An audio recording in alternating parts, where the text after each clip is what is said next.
Baik, bismillahirrahmanirrahim. Assalamualaikum warahmatullahi wabarakatuh. Alhamdulillahi rabbil alamin. Wassalatu wassalamu ala asyrafil anbiya'i wal mursalin. Wa ala alihi wa sahbihi ajma'in. Subhanaka la ilma lana illa ma 'allamtana innaka antal alimul hakim. Rabbi shrah li sadri wa yassir li amri wahlul 'uqdatam min lisani yafqahu qawli amma ba'd. Alhamdulillah, tuan-tuan, puan-puan, sidang penonton yang dirahmati Allah sekalian. Syukur kita panjatkan kepada Allah Subhanahu Wa Taala kerana dengan limpah rahmat dan kasih sayang Allah Subhanahu Wa Taala dapat lagi kita meneruskan kehidupan kita dikala kita berada dalam ujian musibah yang sedang melanda di persekitaran kita. Kalau kita ikutkan dalam waktu dan sekarang ini macam-macam yang kita hadapi. Sahabat-sahabat kita, saudara mara kita yang berada di Kelantan, di Terengganu, Pahang, Johor dan lain-lain tempat sedang diuji dengan musibah banjir, kan? Dan juga kalau kita tengok pada hari ini sahaja, kalau tuan-tuan sedia maklum, hari ini kes COVID-19 rasanya paling tinggi, mencatat sejarah mencecah angka 4,029. Kita rasa jumlah ni ataupun figure ni sangat menakutkan kita, dan kita berharap supaya kita semua dilindungi oleh Allah Subhanahu Wa Taala daripada penyakit COVID-19. Dan kita sama-sama doakan sama-sama kita doakan kepada sahabat-sahabat kita, saudara mara kita yang sedang ditimpa musibah, sama ada banjir ke ataupun sedang sakit, khususnya COVID-19 ini. Kita sama-sama doakan agar mereka dipermudahkan segala urusan, disembuhkan segala penyakit, kembali sihat seperti sedia kala, dan juga mereka dan kita semua dapat menjalani kehidupan seharian dengan tenang, baik dan juga sempurna. Susah tuan, kalau kita dalam keadaan kita tak sihat. Sebagai contoh, kita nak kita nak beribadah pun dalam keadaan yang tidak selesa. Kita nak buat satu pekerjaan pun kita tak rasa selesa sebab kita berada dalam keadaan yang tidak selesa, ataupun kita kata tidak sihat, tidak sempurna tubuh badan kita. Jadi sama-sama kita berdoa agar sahabat-sahabat kita, saudara mara kita, rakan-rakan kita tak tahu sedang diuji, dipermudahkan segala urusan dan kembali sihat seperti sedia kala.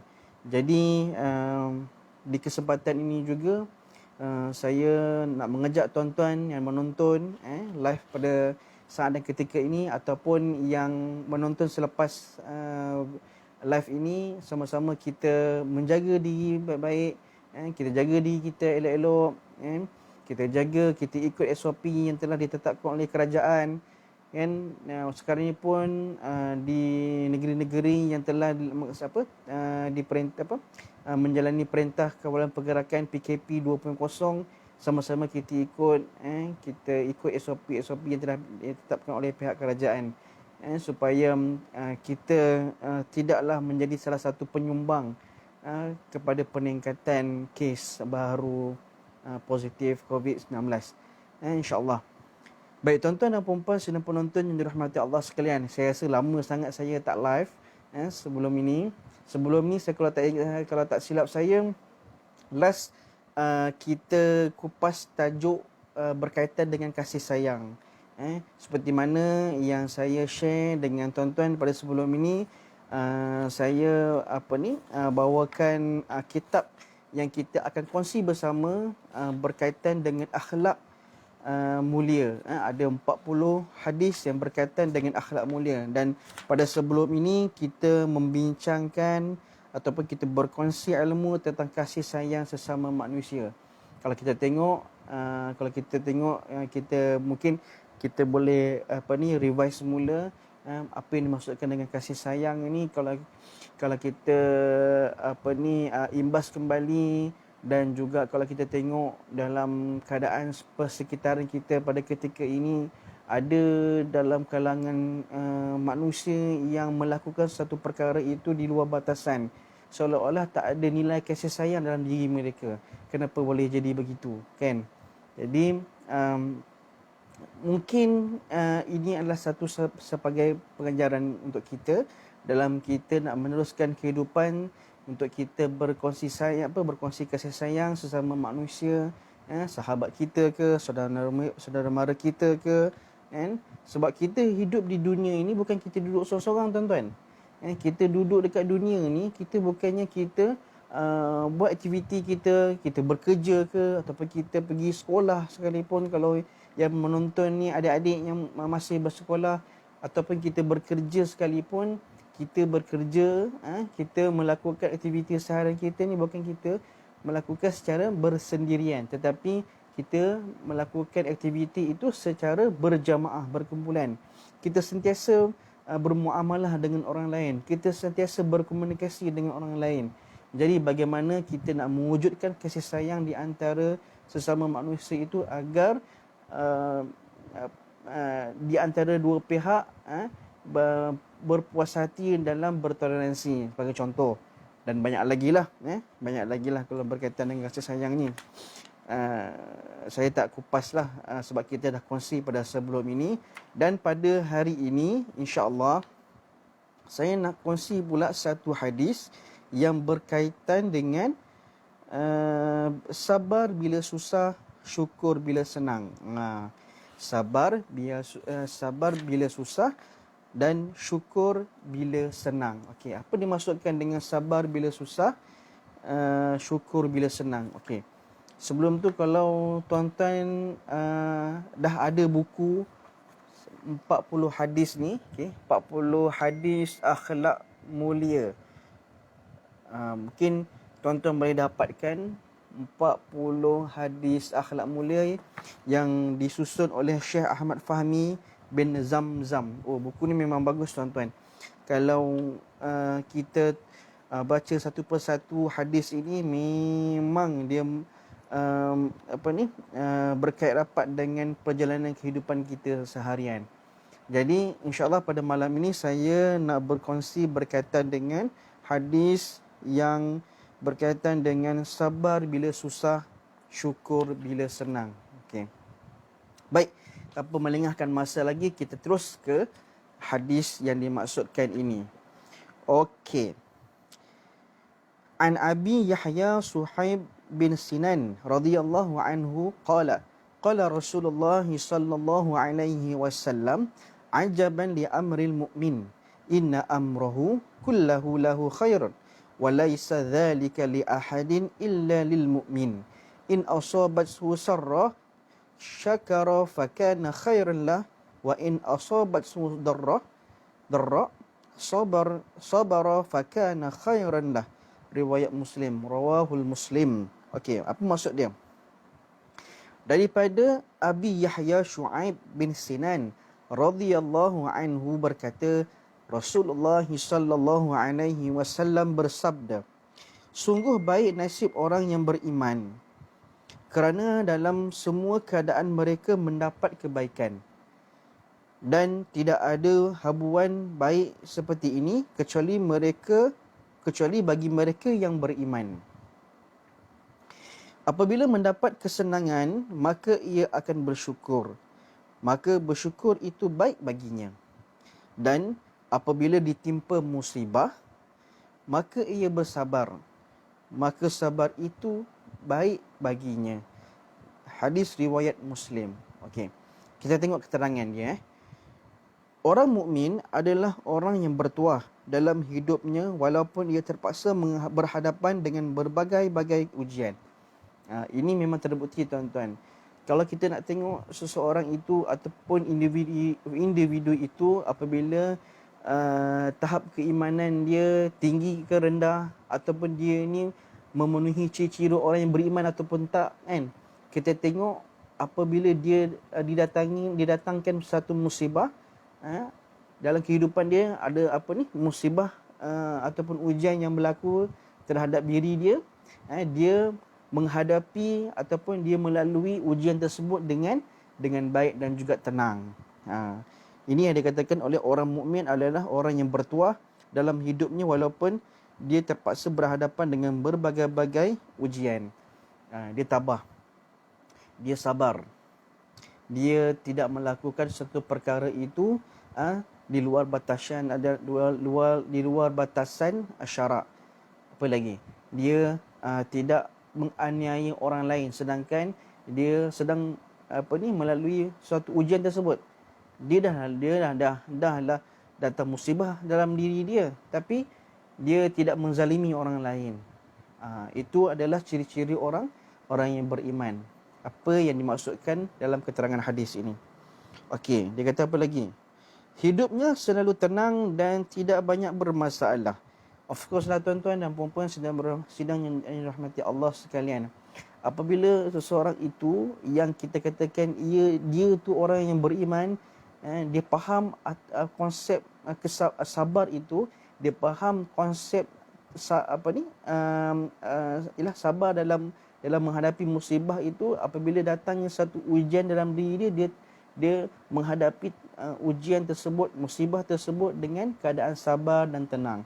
Dia tidak melakukan perkara-perkara yang bercanggah dengan agama Islam sebagai contoh.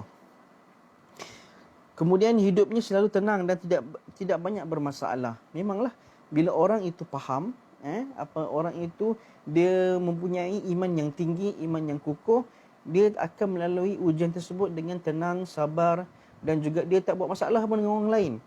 Dan lah selalunya kalau ada sesetengah orang, kalau kita tengok rakan-rakan kita ke, saudara mara kita ke, rakan-rakan kita, kita katakan bila datangnya musibah, ujian dekat dalam diri dia orang, dia orang rasa mungkin boleh mengakibatkan orang lain pula jadi masalah pada orang lain pula. Mungkinlah, wallahu a'lam, saya pun tak tahulah, berkemungkinan dia mewujudkan masalah ke orang lain pula. Jadi kalau orang itu betul-betul beriman, orang itu betul-betul sabar, dia faham konsep sabar itu, dia tidak akan melakukan satu perkara di luar batasan. Dia akan melalui satu ujian itu, dugaan itu, cabaran itu dengan keadaan tenang, dan juga dengan keadaan yang tidak tergopoh-gapoh. Baik. Seterusnya, ia memiliki ketenangan jiwa yang diburu oleh orang-orang yang mencari kepuasan hidup dalam dunia ini. Namun, mereka pasti tidak akan menjumpainya kalau bukan dengan iman. Kalau kita dalam keadaan ditimpa satu ujian, kalau kita melakukan satu perkara tersebut tanpa kita berfikir, tanpa kita orang kata take time, kan, tanpa kita berfikir terlebih dahulu apa tindakan yang sepatutnya kita buat, kita berserah kepada Allah, kita bermohon kepada Allah supaya Allah tunjukkan jalan, insya-Allah jalan penyelesaian tu akan ditemui, kita akan bertemu dengan jalan penyelesaian. Tetapi kalau orang yang tak sabar, seperti mana yang dia katakan, namun mereka pasti tidak akan menjumpainya kalau bukan dengan iman.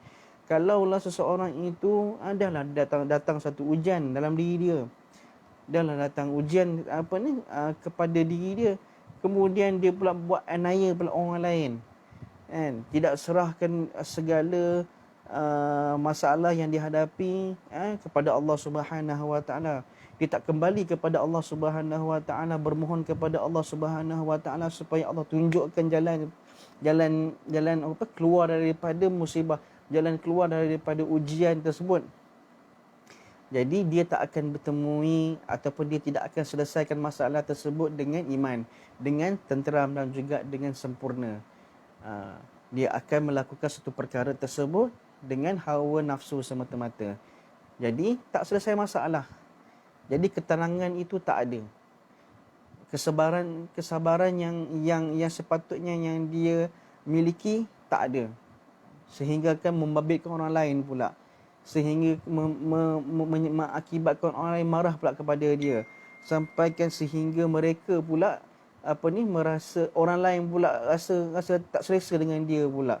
Sepatutnya bila dia datangnya musibah kepada dirinya, dia kena berada dalam keadaan tenang, berfikir sejenak, kan, merujuk kepada ahli agamawan sebagai contoh, ataupun merujuk kepada orang yang lebih tua daripada dia, kan, untuk mendapat pandangan-pandangan bagaimana nak menyelesaikan masalah.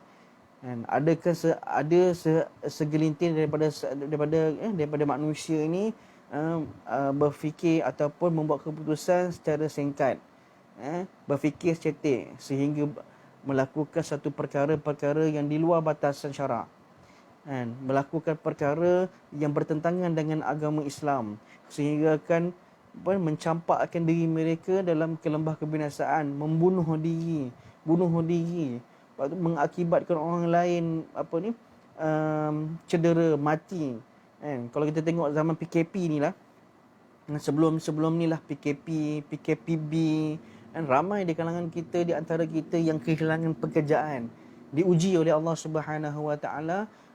Asbabnya adalah COVID ini, dan mereka sedang menghadapi satu ujian, cabaran, musibah dalam menjalani kehidupan seharian.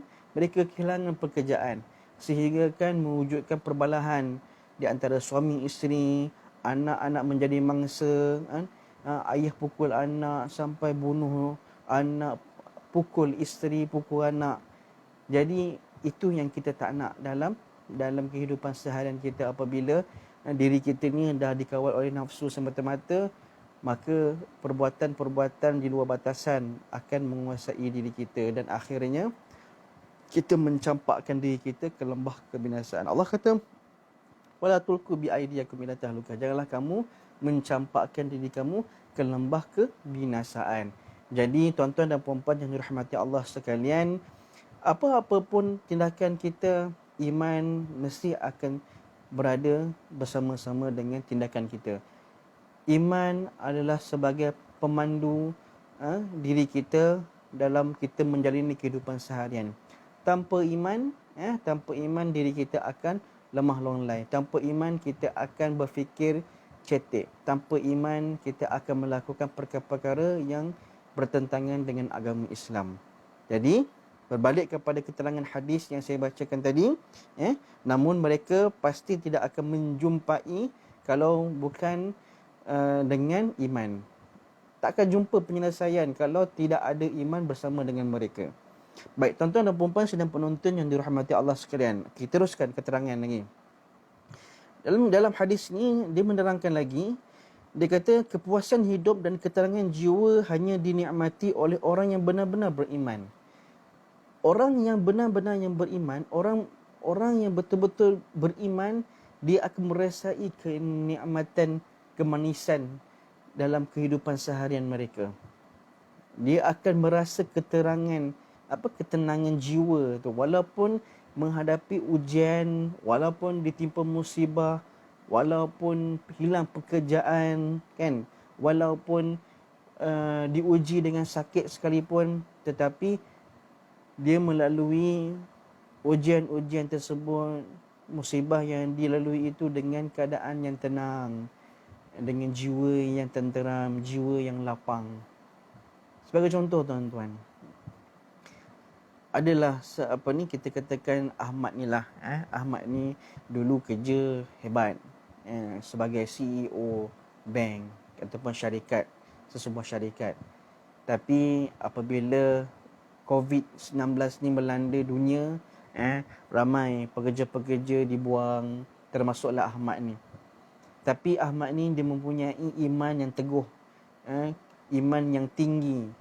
Walaupun dia diuji dengan kehilangan pekerjaan, dia dah hilang pekerjaan, dalam masa yang sama komitmen terhadap diri dia sangat tinggi. Nak bayar kereta lah, nak bayar rumah lah, nak sara anak lagi, nak hantar anak mengasuh lagi, bayar mengasuh, nak beli makanan dapur lagi, nak bagi nafkah isteri lagi, macam-macam tuan-tuan. Tetapi dengan iman yang tinggi, dengan iman yang kukuh yang ada dalam diri Ahmad ini, maka dia melalui kehidupan seharian dengan tenang dan sabar. Dia akan kata, ya Allah, andainya engkau datang ujian kepada diriku ini, maka aku akan terima dengan hati yang redha. Mungkin ada hikmah di sebalik ujian ini dan aku akan lalui dengan sabar dan juga tenang. Dan aku akan cuba cari sedaya upaya untuk untuk keluar daripada masalah dan ujian ini. Kan? Dia akan cari pekerjaan walaupun dulu dia CEO.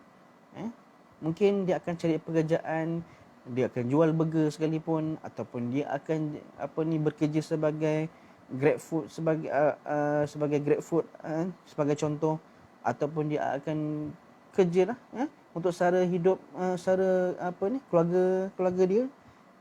Tapi nak katakan di sini Ahmad ni dia lalui kehidupan seharian dia dengan keadaan jiwa yang tenang. Sebab apa? Dia memiliki iman yang tinggi, iman yang kukuh. Ada setengah orang apabila diuji sedikit, hilang pekerjaan. Apabila iman tak ada dalam diri ataupun kurang dalam diri dia, dia melakukan satu perkara di luar batasan syarak. Dia memikir jalan pintas. Dia buat apa? Sebagai contoh, dia merompak. Sebagai contoh, dia masuk rumah orang, ataupun dia buat perkara-perkara yang sebaiknya, yang tak sepatutnya lah. Nak cari jalan pintas, nak selesaikan masalah dengan cepat, untuk sara kehidupan dia, dalam masa yang sama komitmen pun banyak. Jadi untuk nak menyelesaikan masalah yang cepat, dia mencuri, dia merompak. Jadi memanglah selesai masalah tu memang selesai, tetapi cara yang dia buat itu adalah salah. Cara yang dia lakukan itu adalah bertentangan dengan syarak. Sebab apa berlaku begitu? Sebab iman dalam diri mereka yang melakukan perkara tersebut kurang. Level ataupun tahap keimanan mereka adalah rendah, kurang ataupun tak ada. Sebab itulah mereka melakukan perkara-perkara di luar perintah Allah Subhanahu wa taala.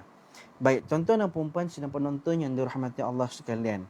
Dalam hadis ni dia kata kepuasan hidup dan ketenangan jiwa hanya dinikmati oleh orang yang benar-benar beriman. Kalau orang itu benar-benar beriman, walaupun diuji sekalipun, dia akan melalui ataupun dia akan menjalani kehidupan seharian dengan tenang. Jiwa yang sabar, redha dengan apa yang berlaku, tetapi bukan redha semata-mata. Dia redha, dia memiliki jiwa yang tenang, yang besar, dan juga dia memikirkan bagaimana dia nak mengeluarkan daripada masalah tersebut. Seperti mana yang saya katakan tadi, contohnya Ahmad itu, Ahmad seorang CEO dan dia dah dibuang kerja. Jadi dia nak selesaikan masalah dia tidak melakukan perkara-perkara yang bertentangan dengan syarak. Dia cari kerja lain untuk menyara ahli keluarga mereka, ahli keluarganya. Dia nak cari nafkah, dia nak bagi duit kepada isteri dia, dia nak beli beras, makanan, dia nak nak bayar mengasuh anak dia, macam-macam, tapi dengan cara yang halal. Dilalui dengan keadaan tenang, jiwa yang tenang, dan juga kepuasan yang dimiliki oleh Ahmad ini adalah kepuasan tahap maksimum. Baik, tuan-tuan dan puan-puan sedang penonton yang dirahmati Allah sekalian, kita teruskan lagi dalam keterangan ini. Dia katakan apa lagi? Di mana hatinya tenang dalam menghadapi berbagai-bagai keadaan. Seperti mana yang saya katakan tadi lah. Apabila ia berada dalam kenikmatan dan kesenangan, ia akan bersyukur kepada Allah Subhanahu wa taala dan menggunakan nikmat itu untuk mencari keredaan Allah Subhanahu wa taala. Orang yang betul-betul beriman ini adalah orang apabila datangnya nikmat kepada diri dia, dia bersyukur. Seperti mana yang tuan-tuan sedia maklum bahawa syukur ni dia ada ciri-ciri orang yang bersyukur. Seperti mana Imam Al-Ghazali kata, orang-orang yang ciri-ciri orang yang bersyukur ni apabila dia datangnya satu nikmat kepada diri dia, dia sentiasa bercakap, sentiasa bersyukur. Dia kata alhamdulillah, syukur. Hari ini tiba-tiba ada orang bersedekah kepada dia, tak tahu pun. Pergi kerja sampai dekat pejabat, baru nak turun pergi breakfast. Belum sampai nak keluar pintu pejabat lagi, kawan panggil, Ahmad, ni ada orang bagi sedekah nasi lemak pagi ni. Tak payah pergi beli sarapan dah. Sarapan ni ada orang sedekah. Jadi orang yang bersyukur, ciri-ciri orang yang bersyukur tu apabila tiba nikmat kepada diri dia, dia sentiasa melafazkan lafaz syukur, alhamdulillah. Tak payah aku nak pergi breakfast pagi ni, ada orang bagi sedekah nasi lemak, kan, jimat duit, syukur. Itulah tanda-tanda orang yang bersyukur. Apabila datang nikmat kepada dia, dia sentiasa bersyukur, tanda terima kasih dia kepada Allah Subhanahu Wa Taala. Apa lagi Imam Ghazali kata, tanda-tanda orang bersyukur ni, dia sentiasa mengharapkan keredaan Allah Subhanahu Wa Taala. Makna kata setiap perlakuan dia, setiap tindak tanduk dia, setiap perbuatan dia sentiasa dengan Allah Subhanahu Wa Taala. Kalau dia nak melakukan satu perkara tersebut, dia fikir dulu, aku buat benda ni bertentangan dengan syarat dan bertentangan dengan agama Islam ke ataupun tak? Allah marah ke tak? Kalau Allah tak marah, dia terus buat. Dia akan buat perkara tersebut. Tapi kalau perkara tersebut bertentangan dengan syariat Islam, dia tak akan buat. Makna kata hubungan dia dengan Allah sangat rapat. Dia merasakan diri dia sentiasa dekat dengan Allah Subhanahu Wa Taala. Dan apa lagi? Tanda-tanda orang bersyukur ni pula, tuan-tuan dan puan-puan sidang penonton yang dirahmati Allah, dia akan sentiasa menjaga 3 nikmat yang sentiasa yang menjadi prioriti kita. Yang pertama, nikmat iman dan juga nikmat Islam. Dia jaga betul-betul ni. Memang dia jaga betul-betul. Yang kedua apa tuan-tuan? Nikmat perpaduan dan juga keamanan. Kalau kita tengok, tak semua umat manusia dapat nikmat ni. Kalau kita tengok sahabat-sahabat kita, saudara mara Islam kita di luar negara, mereka diuji pelbagai dugaan cabaran, dengan peperangannya, dan lah sekarang ni pun diuji dengan wabak COVID-19. Tambah yang lagi pula dengan perang sana sini, kita dihujani dengan air, mereka dihujani dengan peluru. Nauzubillah min zalik. Harap kita di Malaysia ni tidak diuji sebegitu, kan? Apapun nikmat yang kita kena perlu syukur ni adalah nikmat perpaduan dan juga nikmat keamanan. Dan juga yang ketiga ini tuan-tuan, nikmat yang kita perlu jaga, yang kita perlu pelihara adalah nikmat kesihatan. Tuan-tuan, kalau tuan-tuan sakit, kalau kita semua sakit, kita nak buat ibadat pun susah tuan-tuan. Kita nak pergi kerja pun susah tuan-tuan, kan? Kita pergi kerja pun adalah salah satu ibadah. Dan apatah lagi ibadah. Maksudnya kita solat, kan? Kita solat malam, kan? Kita nak melakukan ibadah kita ni secara sempurna. Kita tak nak solat dalam keadaan kita duduk di atas kursi, kita baring, kita nak berdiri sempurna, kan? Kita rasa sempurna apabila kita melakukan satu ibadah tu. Tapi macam mana Ustaz kalau dah sakit? Itu bab lain pula lah, kan? Kita ni tak terlepas daripada kita sakit, kan? Seperti mana yang saya kongsi pada sebelum ini, sakit ini adalah satu musibah. Dan juga musibah ini bukanlah satu malapetaka semata-mata, tetapi dengan musibah inilah membuatkan kita tersenyum. Menarik ni, kan? Musibah bukannya satu malapetaka ataupun ujian semata-mata dalam kehidupan seharian kita. Tak. Tetapi dengan musibah inilah yang akan membuatkan kita tersenyum. Apa itu tuan-tuan? Nanti kita akan kupas di siaran yang akan datang. Kita simpan dulu. InsyaAllah nanti kita akan live, kita akan bincangkan tentang musibah ini sahaja. Baik, kembali kepada keterangan hadis ini. Apa dia kata tadi? Dia kata, di mana hatinya ia berada dalam kenikmatan dan kesenangan, ia akan bersyukur kepada Allah Subhanahu Wa Taala dan menggunakan nikmat itu untuk mencari keredaan Allah. Baik untuk kegunaan dirinya sendiri atau untuk kebaikan orang lain sebagai sedekah ataupun pertolongan. Ini betul-betul orang yang beriman, kepada Allah Subhanahu Wa Taala. Yang pertama, tuan-tuan dan puan-puan yang dirahmati Allah sekalian, mereka mempunyai tahap keimanan yang cukup tinggi. Itu yang pertama. Yang kedua, apabila datangnya nikmat kepada diri mereka, mereka menggunakan ataupun individu itu menggunakan nikmat yang dimiliki bukan semata-mata kepada diri dia semata-mata, tetapi memberikan ataupun berkongsi nikmat yang dimiliki yang mereka dapat itu dengan orang lain. Ini memang cukup cun, tuan-tuan. Ini yang kita nakkan praktik dalam kehidupan seharian kita. Sebagai contoh, saya bagi kongsikan tadi nasi lemak lah. Kita baru nak pergi sarapan, kan? Kita pergi pejabat, sampai pejabat, perut dah lapar ni, tak sarapan lagi ni, kan? Jadi kita nak ambil masa sikit, kita pergi beli sarapan ataupun kita pergi sarapan kejap atau kita naik pejabat. Tapi sebelum sempat pergi sarapan, pergi sarapan belum sempat kita nak pergi sarapan, tiba-tiba member panggil kita. Kata, "Mat, sini. Kau nak pergi mana?" "Aku nak pergi sarapan jap." "Tak payah, ni ada orang sedekah nasi lemak 2 lagi. Memang untuk engkau." "Oh ya ke?" "Oh, terima kasih. 2 Syekh. 2 bungkus kita dapat. Bukan sebungkus, 2 bungkus." Itu dah kira nikmat dah tu. Kan? Nikmat yang tidak disangka-sangka. Wa yarzuqu min haitsu la yahtasib. Nikmat yang tidak disangka-sangka. Kan? Nasi lemak RM1, yang biasa RM1. Kan? Yang biasalah. Tak lain lah kalau kita nak tambah telur ke ayam ke. Kan? Kita katalah nasi lemak RM1 lah. Kan? Dah saving dah. Sarapan pagi dah saving dah RM2 pagi tu. Kan? Walaupun sedikit tapi duit juga, tuan-tuan. Kan? Kita dapat nasi lemak 2. Nikmat ni. Nikmat yang tidak disangka-sangka. Tiba-tiba pula member kita akan sekerja pula tak sarapan lagi. Kita kongsi nasi lemak 2 tu. 1 untuk kita, 1 untuk sahabat kita. Ini yang dikatakan orang yang betul-betul beriman. Apabila datangnya nikmat kepada diri mereka, mereka tak kaut bukan untuk kepentingan diri sendiri, tetapi mereka berkongsi nikmat yang mereka miliki itu bersama dengan orang lain, memberi manfaat kepada orang lain. Nabi kata apa? Khairun nas anfa'uhum linnas. Sebaik-baik manusia itu adalah manusia yang memberi manfaat kepada orang lain. Itu yang cukup cantik, tuan-tuan.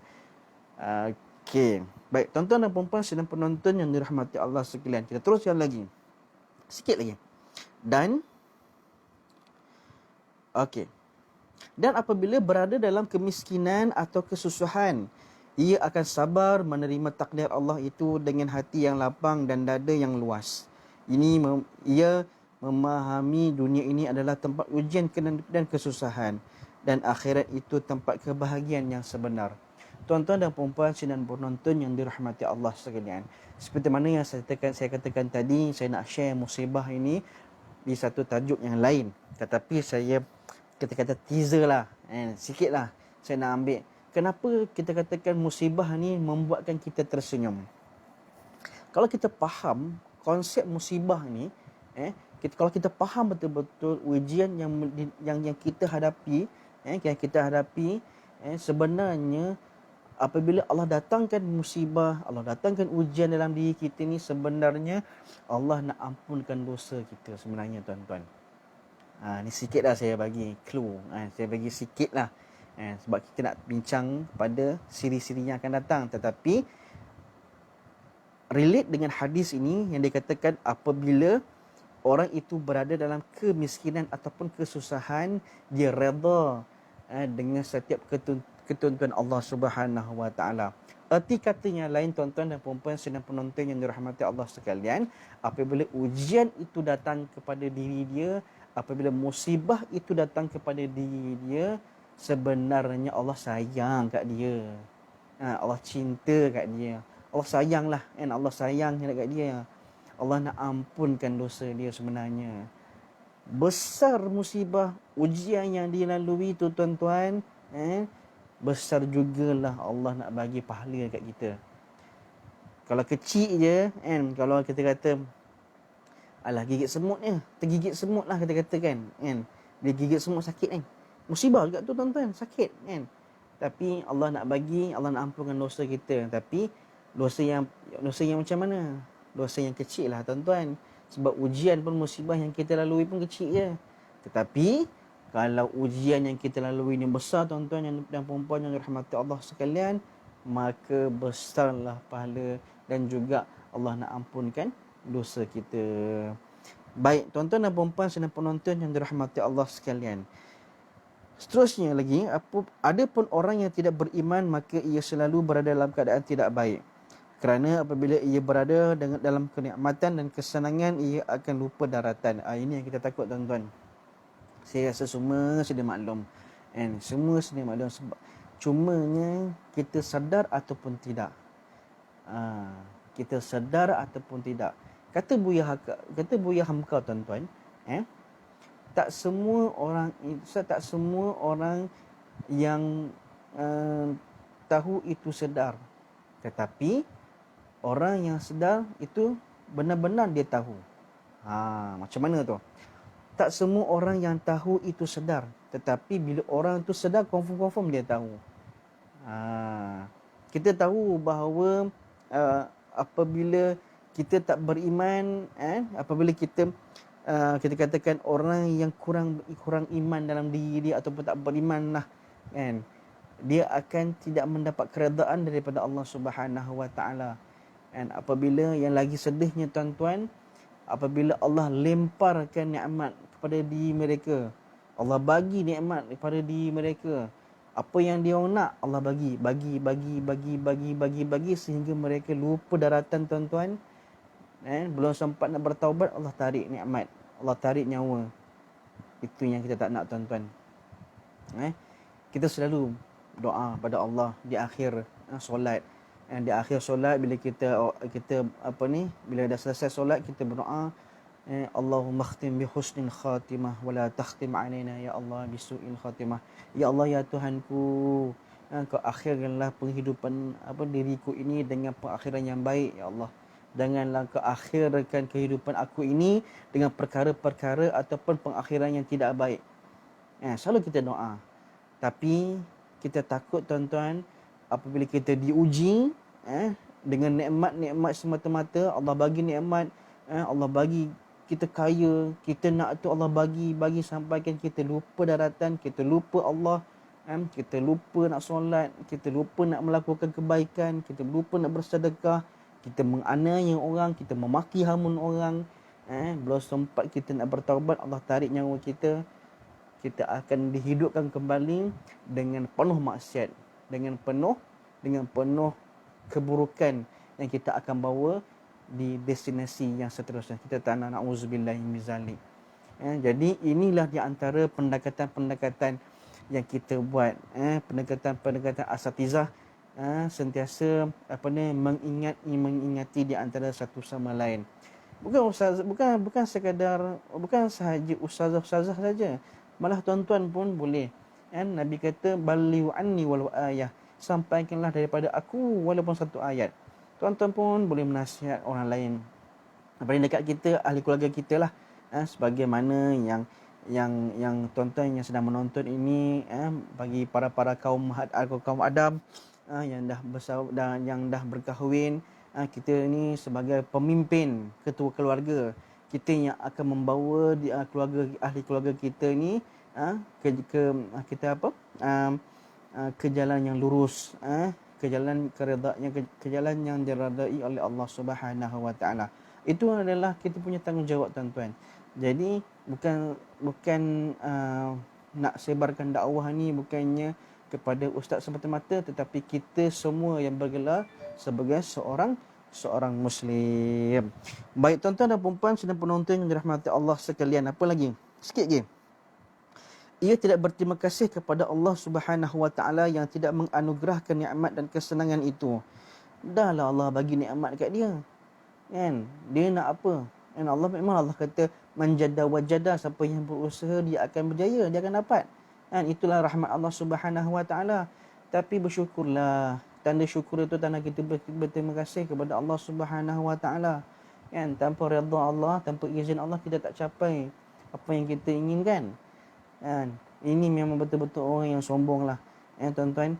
dah lah Allah dah bagi nikmat kepada dia, dia tak berterima kasih pula, kan?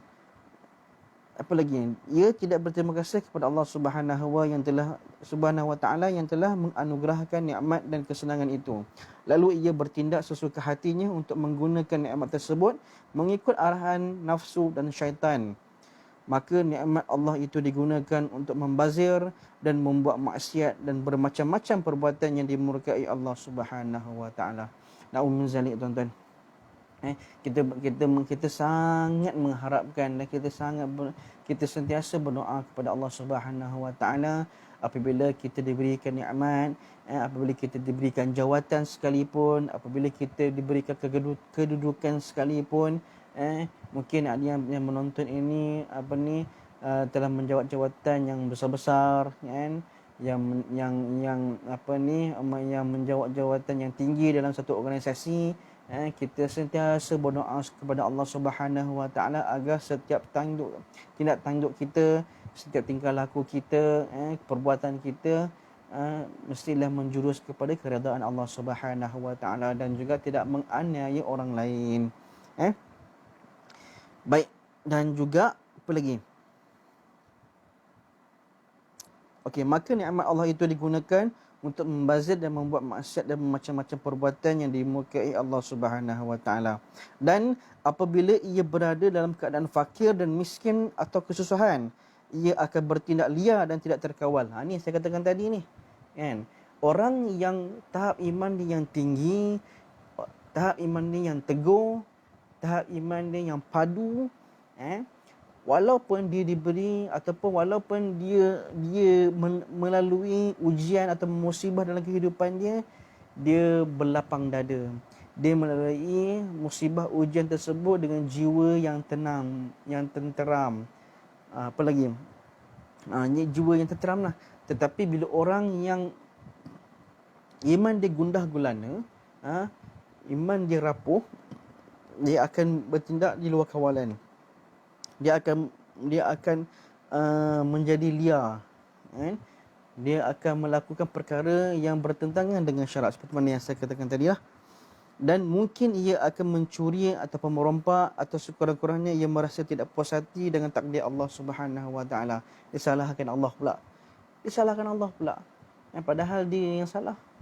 Padahal dia yang tak lakukan sebagai khalifah, sebagai seorang Muslim, sebagai seorang manusia. Dia pula salahkan Allah pula, kan?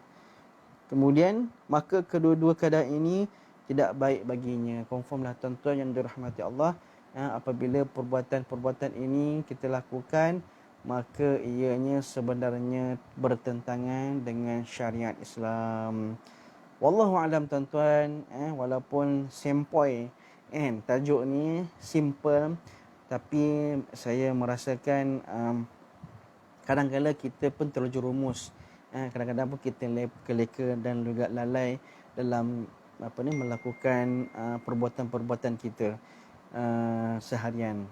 Jadi dengan perkongsian ilmu ini mungkin ianya menyuntik kembali jiwa keimanan kita kepada Allah Subhanahu wa taala.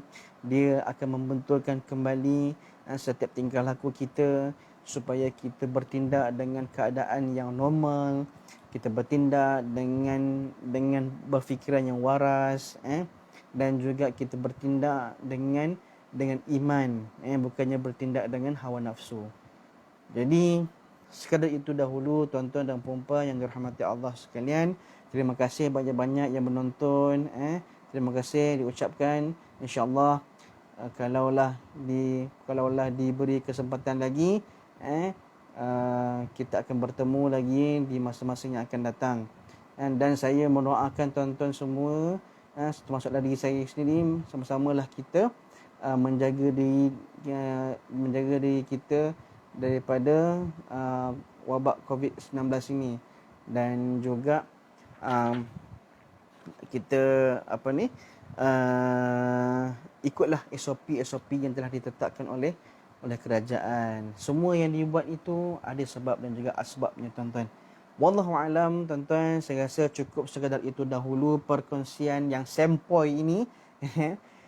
Kita santai-santai, sembang santai lah, tuan-tuan. malam minggu ni ada yang bersama dengan ahli keluarga kan, sementara duduk santai-santai apa ni, duduk orang kata sembang sambil minum kopi tu, bolehlah kita berkongsi sedikit ilmu. Terima kasih kepada Prof Muhammad Azani Yahya. Oh ni orang hebat ni, orang hebat UPNM. Terima kasih Prof sudi menonton apa ni live ini. InsyaAllah mudah-mudahan memberi manfaat kepada kita semua. Terima kasih sekali lagi kepada semua. InsyaAllah kita berjumpa lagi di hari yang akan datang. Mohon ampun dan maaf sekiranya terkurang semasa penyampaian, dan juga apa ni, yang baik itu daripada Allah Subhanahu Wa Taala, yang kurang dan lemah itu daripada kelemahan saya sendiri. Saya akhir kalam apa ni perkongsian ini dengan wabillahi taufiq wal hidayah. Wassalamualaikum warahmatullahi wabarakatuh. Terima kasih tuan-tuan.